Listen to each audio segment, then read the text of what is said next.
साथियों, संकल्प एकेडमी के इस यूट्यूब चैनल पर आप सभी का स्वागत है। तो दोस्तों, हमने पिछली वीडियो में भारत पर जो यवन राज्य हैं इनके बारे में समझा था और उसमें हमने जो अपना आखिरी था मेनांडर के बारे में पढ़ा था और जो हिंदी यूनानी थे। आज हमारा जो टॉपिक है वो है शक। आज हम शकों के बारे में जानेंगे, ये शक आखिर क्या थे। तो यूनानियों के बाद जो यूनानी थे, यूनानियों के बाद शक आए। यूनानियों के बाद कौन आते हैं? शक आते हैं। शकों की 5 शाखाएं थी और शकों की कितनी शाखाएं थी? 5 शाखाएं थी। एक वो विदेशी आक्रांता है, मतलब जो विदेश से ये लोग भारत पर आए थे और भारत पर आक्रमण करके इन्होंने भारत पर शासन किया था। पहले हिंद यूनानी आए थे, हिंद यूनानी के बाद शक आए, शक के बाद पहलव आते हैं और उसके बाद कुषाण आते हैं। तो यूनानियों के बाद शक भारत आते हैं। शकों की 5 शाखाएं थी। हर शाखा की राजधानी भारत और अफ़गानिस्तान में अलग अलग भागों में थी। और इन लोगों की कितनी राजधानी थी? शकों की 5 शाखाएं होती थी और हर शाखा की राजधानी भारत में और अफ़गानिस्तान में अलग अलग होती थी। पहली शाखा ने, जो पहली शाखा के थे, पहली शाखा ने अफ़गानिस्तान, दूसरी शाखा ने पंजाब के जो तक्षशिला है, तीसरी शाखा ने मथुरा, चौथी शाखा ने भारत, पश्चिमी भारत और 5वीं शाखा ने ऊपरी दक्कन पर प्रभुत्व स्थापित किया। तो इन लोगों ने इन स्थानों पर अपना क्या आधिपत्य जमा लिया था। पहली शाखा वालों ने अफ़गानिस्तान में, दूसरी शाखा वालों ने पंजाब, तीसरी शाखा ने मथुरा, चौथी शाखा वालों ने पश्चिमी भारत और 5वीं शाखा वालों ने ऊपरी दक्कन पर अपना क्या आधिपत्य स्थापित कर लिया था। प्रथम जो शक राजा वो मोव था। कौन था? मोव। शक मूलतः मध्य एशिया के निवासी थे। जो शक थे वो कहाँ के निवासी थे? वो मध्य एशिया के निवासी थे। शक मूलतः मध्य एशिया के क्या थे? निवासी थे, जो चारागाह की खोज में भारत आए थे। और एक किसकी खोज में आए थे? चारागाह खोजने के लिए भारत खोजते खोजते भारत आ गए थे। 58 ईसा पूर्व में उज्जैन के एक स्थानीय राजा ने शकों को पराजित कर बाहर खदेड़ दिया और विक्रमादित्य की उपाधि धारण की। तो क्या होता है कि जो शक आते हैं, तो शकों को, एक उज्जैन के राजा थे जिनको हम जानते हैं राजा विक्रमादित्य, इन्होंने शकों को पराजित किया और इनको हराकर 58 ईसा पूर्व में ये देश से बाहर फेंक देते हैं और उसी टाइम से विक्रमादित्य की क्या करते हैं? उपाधि धारण करते हैं। शकों पर विजय के उपलक्ष्य में 58 ईसा पूर्व में एक नया संवत विक्रम संवत के नाम से क्या हो जाता है? प्रारंभ हो जाता है। इससे हम जानते हैं विक्रम संवत। ठीक है। उसी समय से विक्रमादित्य एक लोकप्रिय उपाधि बन जाती है, जिसकी संख्या भारतीय इतिहास में 14 पहुंच जाती है या पहुंची गई है। गुप्त सम्राट चंद्रगुप्त द्वितीय सबसे अधिक विख्यात विक्रमादित्य था। तो क्या हुआ था? पहली बार जो उपाधि थी वो राजा विक्रमादित्य ने इसको उपाधि को क्या किया था? धारण किया था, जो उज्जैन के शासक थे। ठीक है। तो इन्होंने कब धारण किया था? जब इन्होंने शकों को हराकर देश से बाहर खदेड़ दिया था। और इसी के उपलक्ष्य में एक नया संवत शुरू किया गया था, जिसे कहा जाता है 58 ईसा पूर्व में ही विक्रम संवत इन्हीं ने शुरू किया था। और विक्रमादित्य की उपाधि इतनी प्रसिद्ध हुई कि इसकी संख्या भारतीय इतिहास में 14 पहुंच गई। और गुप्त सम्राट जो चंद्रगुप्त द्वितीय था, यह सबसे अधिक विख्यात क्या हुआ था? विक्रमादित्य था। शकों की अन्य शाखाओं की तुलना में पश्चिमी भारत में प्रभुत्व स्थापित शकों की अन्य शाखाओं की तुलना में पश्चिमी भारत में प्रभुत्व स्थापित करने वाली शाखा ने सबसे लंबे अरसे तक शासन किया। लगभग 4 शताब्दी तक इन्होंने क्या किया था? शासन किया था।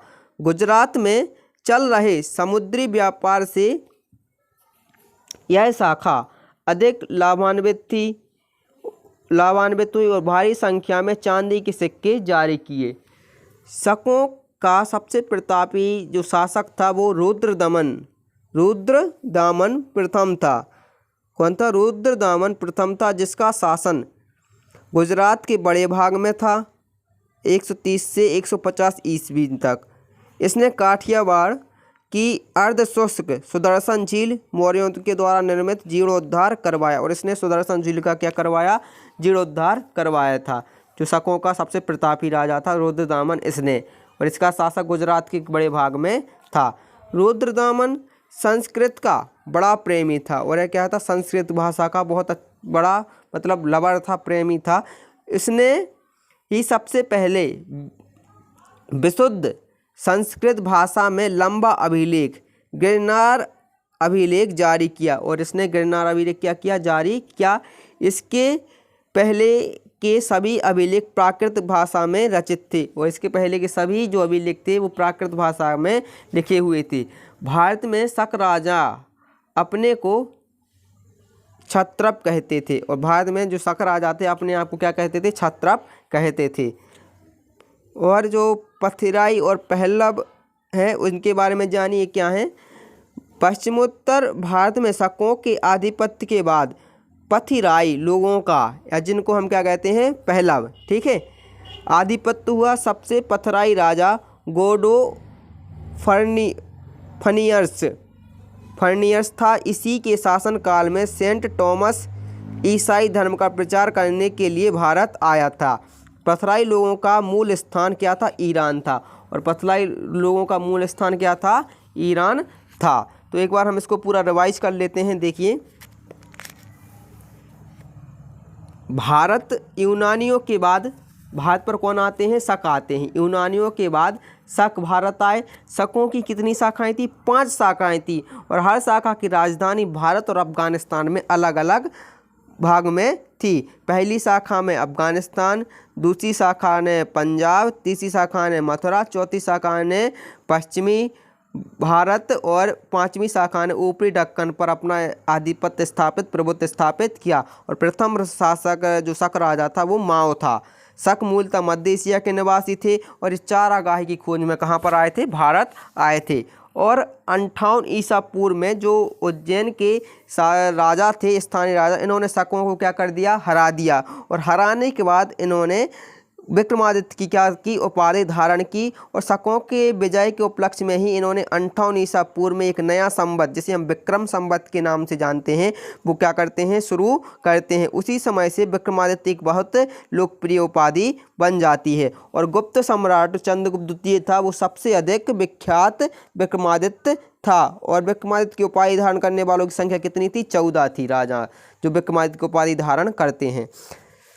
शकों की अन्य शाखाओं की तुलना में पश्चिमी भारत में प्रभुत्व स्थापित करने वाली शाखाओं में सबसे लंबे अरसे तक शासन किया। जो पश्चिमी भारत में प्रभुत्व स्थापित करने वाली शाखा ने सबसे लंबे समय तक का किया, भारत पर शासन किया। इसने लगभग 4 शताब्दी तक भारत पर शासन किया।